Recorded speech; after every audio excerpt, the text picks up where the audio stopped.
Cet appareil stabilise votre pistolet. Et le plus étrange, c'est qu'il y a environ 5 entreprises qui les fabriquent toutes, et elles viennent toutes d'Israël. Vous vous demandez sûrement pourquoi un pays du Moyen-Orient domine ce marché des accessoires d'armes? C'est une bonne question, car c'est là que cela devient étrange.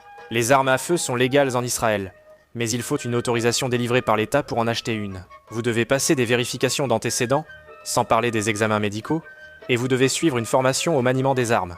Et la vérité, c'est que 40% des candidats sont refusés.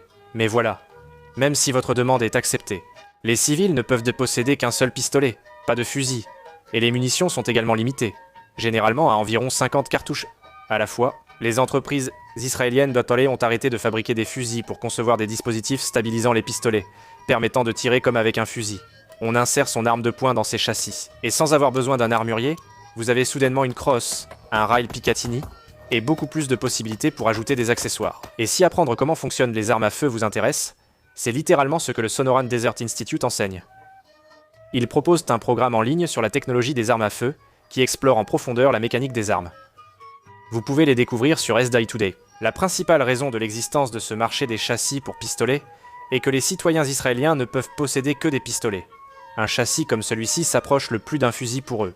Après avoir investi des centaines de milliers de dollars en R&D pour ce produit, il est logique de le vendre aux États-Unis.